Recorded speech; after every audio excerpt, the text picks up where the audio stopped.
Y ahora a la tenemos a nuestro invitado ya acá. Esta mañana, Fernando Tuesta va a analizar la coyuntura política con nosotros. ¿Cómo está? Bienvenido. Gracias por la invitación. Señor Tuesta, ¿existe personaje más polémico que Alberto Fujimori? ¿Qué representa esta decisión, esta revocatoria de indulto para la coyuntura política tal cual la estamos viviendo?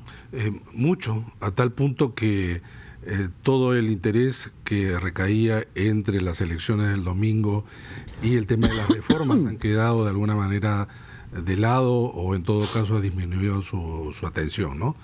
No, Alberto Fujimori ha marcado un punto en la historia bastante importante, como lo han sido también otros gobernantes en el Perú, también de corte autoritario. A lo largo del siglo pasado, Leguía, Juan Velasco Alvarado, han sido, digamos, presidentes que han cambiado el país para bien o para mal, pero han marcado definitivamente, y este es el caso de Alberto Fujimori. Doctor, yendo ya a la campaña justamente que ha quedado en un segundo plano, yo diría que en un tercer plano por todo lo que está pasando, yo quisiera saber su opinión.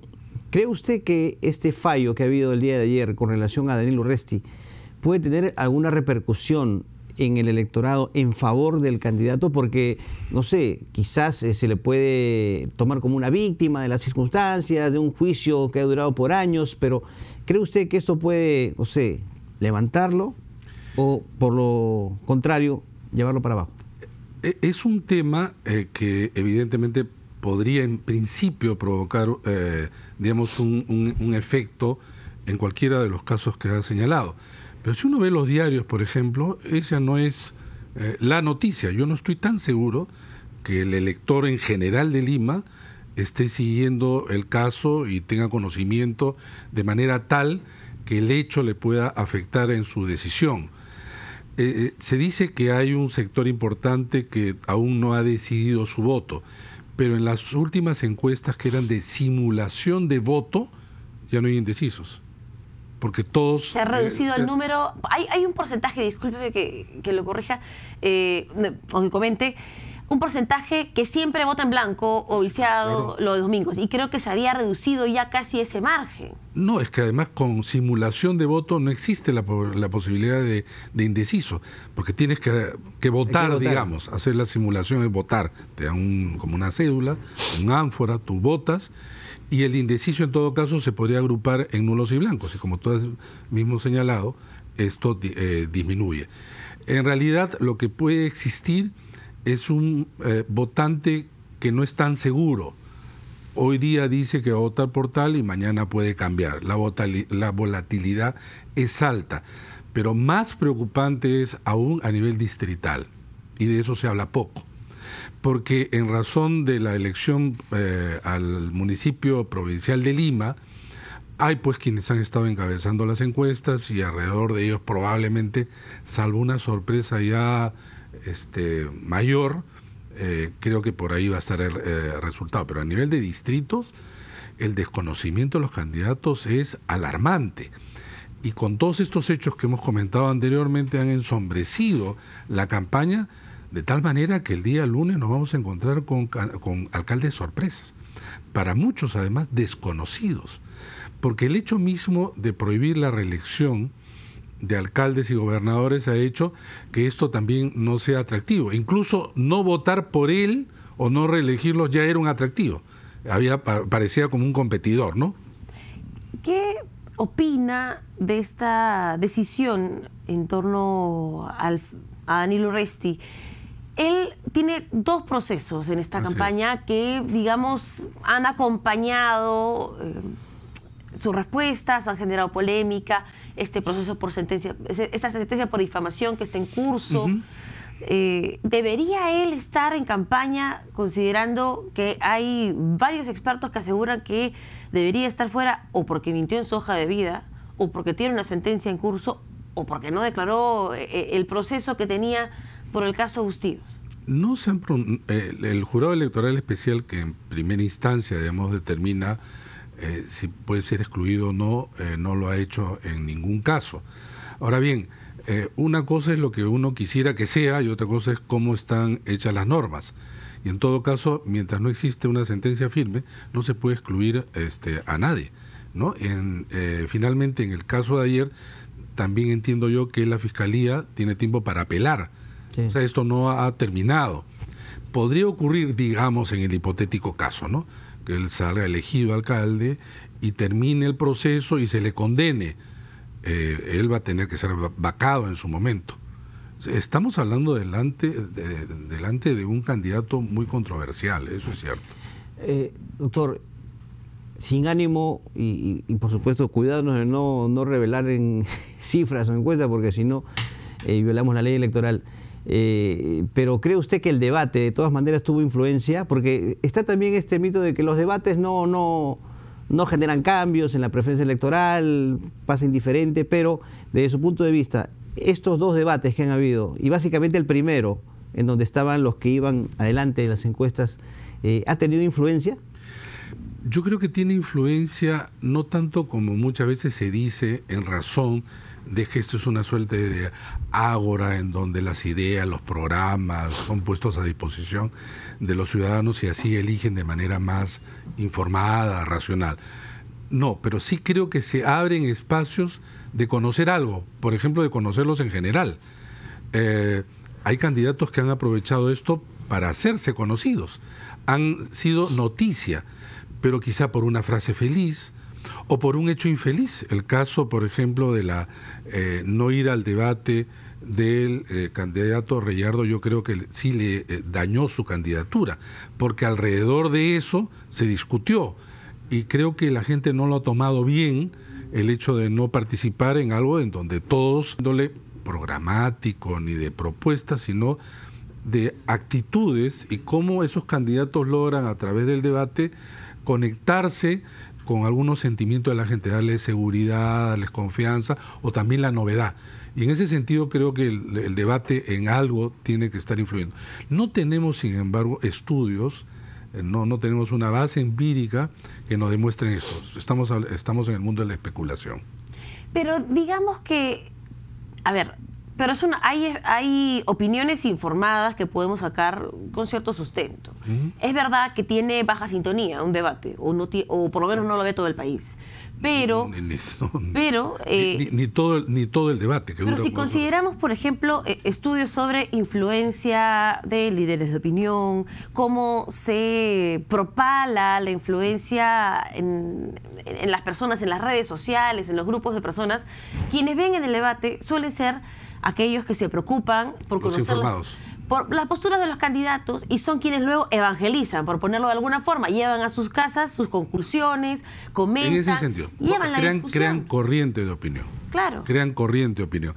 Y en un ambiente donde hay gente indecisa, muchas veces, o en estos días probablemente, personas que no están interesados en la campaña, bueno, dice, el domingo voy a votar, primero voy a saber dónde voy a votar, después no sé por quién va a votar, preguntan a su entorno, ¿por quién vas a votar? Entonces de repente esa persona sí va a votar por alguien. Entonces se van creando, digamos, a través de los entornos y estos a su vez, a través de corrientes de opinión, efectivamente donde intervienen los medios, líderes de opinión, en fin, una serie de circunstancias que hace que el votante, digamos, dirija su voto en un sentido o no, lo cual es ciertamente peligroso. Claro, porque es débil, es un voto, digamos, débil, en el sentido de una decisión, digamos, que no está construida a partir de dotarse de información, haber estado, digamos, atento a una campaña corta, pero finalmente que no se hace, ¿no? En ese sentido hay otros datos que podrían influir o darnos algunas luces, ¿no? Una encuesta hace una semana reveló que el 30% decide en la cola el mismo día de la elección. Y si uno le pregunta a la gente por quién va a votar, yo siempre escucho primero, bueno, dicen que este candidato es así, dicen que este candidato es así. En ese sentido, lo que se dice o no se dice de los candidatos, los anticuerpos que tienen, ¿pueden ayudar a definir un voto? ¿Qué opina usted? Sí, definitivamente. Ahora, hay también todo un mito. No hay estudios, eso lo de la cola se ha convertido casi en una verdad, ¿no? ¿A quién le crees más? O cuando tú dices yo todavía no sé a quién votar, a un desconocido que esté en la cola o llamas por celular de repente a tu hermano, tu amigo, tu familia? Probablemente la cercanía de estos segundos es más que el de la cola. Entonces, el último día tiene que ver más con estas decisiones en razón de los entornos, repito, ¿no? Entonces, y allí, entonces vamos a tener muchas sorpresas. Nos vamos a levantar el día lunes con alcaldes, repito, que mucha gente no conoce. Y ni siquiera la relación de ese alcalde con ese partido. Y entonces creo que este es un hecho no solamente inédito, sino peligroso. Aún más, si es que muchos sectores están contentos con el alcalde y este hace un buen desempeño, solo va a durar 4 años, porque no se va a poder reelegir. 4 años después vamos a tener que cambiar absolutamente. En esa política es poco probable que sí. terminemos después de 4 años contentos con nuestro alcalde. No, porque yo sí creo que hay en algunos distritos gente que está contenta con su alcalde. Pueden ser pocos, pero esos pocos no pueden seguir justamente en el municipio. Doctor, yendo al tema de las reformas y viendo básicamente el tema de la reelección, de la no reelección inmediata, mejor dicho, ¿usted cree que le han sacado la vuelta al proyecto presentado por el presidente? Porque ahora se emplea el término parlamentario, no, ya no va a ser Congreso sino Parlamento. Así es. Entonces, de acuerdo a la norma, tomándola así de manera, diríamos, clara como está, ¿no? Literal, los parlamentarios o los congresistas se van a poder reelegir si tomamos en cuenta la diferencia de términos. ¿Hay una sacada de vuelta o no? Yo creo que sí. Además, sí que hay la norma no es clara. La norma no es clara. O sea, le han sacado la vuelta. ¿Cree usted? A ver, si tú dices, por ejemplo, no hay reelección inmediata, solo esa frase le han agregado en el mismo cargo. Pero incluso si no le hubieran agregado esa parte de la frase, si yo soy congresista, el 2021 me inscribo como diputado, como senador. Tú de repente me tachas.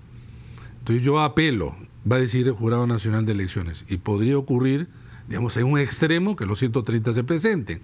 ¿Por qué?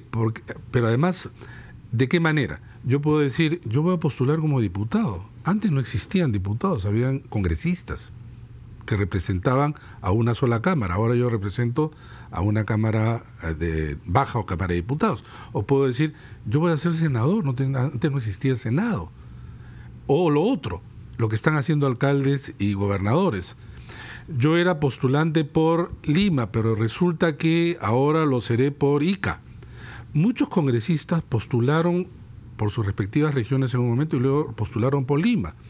Estos mismos pueden decir, bueno, regresaré a postular por el otro lado. Y no es en el mismo cargo. Claro, porque una cosa es representante de Lima y otra cosa es representante de Puno o de Loreto. Por eso le preguntaba, ¿usted cree que han desnaturalizado el proyecto original del Ejecutivo?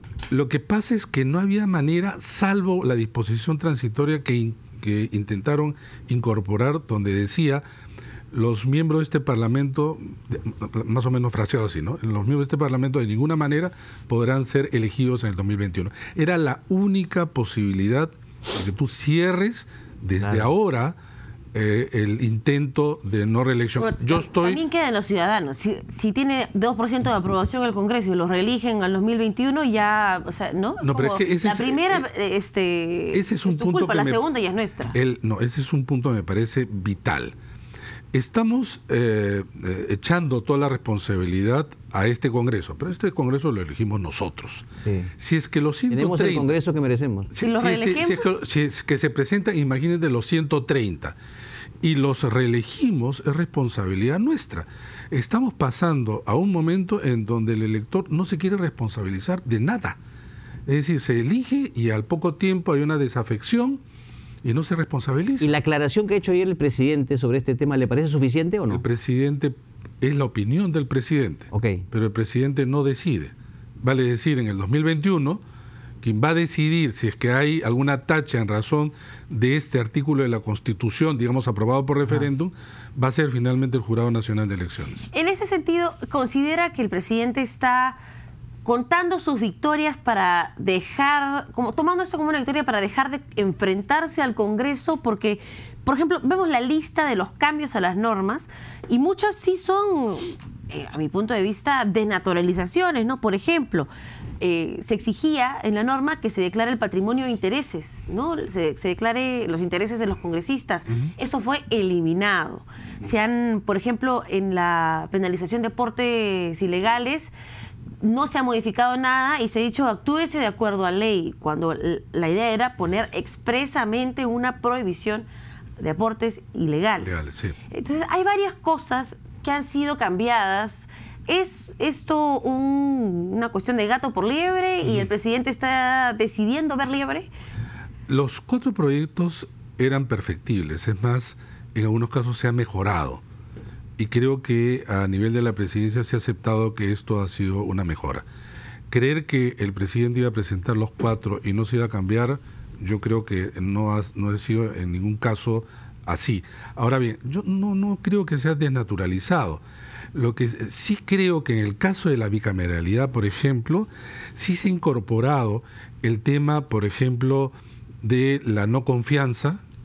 Y ya eso sí es un tema, de mi punto de vista, muy cuestionable, por una sencilla razón, porque ahí tomas elementos de otras partes de la Constitución, las relaciones ejecutivo-legislativo que no son parte de la bicameralidad, eso debió mantenerse allí, y ese es un problema.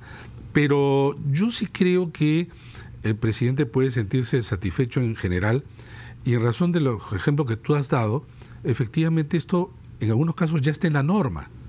Ya está en la norma. Por ejemplo, en el caso del financiamiento, todo lo que propuso el Ejecutivo ya estaba en la ley. Solo que querían llevarlo a rango constitucional. Pero eso no quiere decir que como no tiene rango constitucional, inmediatamente la ley cambia. La ley está vigente. Hay que mejorarla, muy por el contrario. Se le quería poner candados, porque ya sabemos que una cosa es aprobar algo en 2 legislaturas, si es que quieres cambiar la Constitución, y otra cosa es aprobarlo evadiendo comisiones, saltando procesos. Sí, pero ahora eso no va a ser posible con un sistema bicameral, ¿no? Lo que se aprueba en diputados pasa a senadores como Cámara Revisora. Yo creo que la cosa va a ser más compleja. Y además, otra cosa, si es que algunos creen que normando de la manera que se ha hecho es porque a unos tienen determinadas bancadas o mayorías, eso va a ser eterno, pues se equivocan. Las elecciones en el Perú, quizá más que en cualquier otro país de la región, producen cambios tan drásticos de las relaciones de fuerza. Un partido fue grande en un momento, fue chico después, y viceversa, ¿no? Entonces, yo creo que en general es un primer avance y muy importante en términos de reforma. Doctor, ha sido usted muy amable por su presencia hoy. No, gracias a ustedes.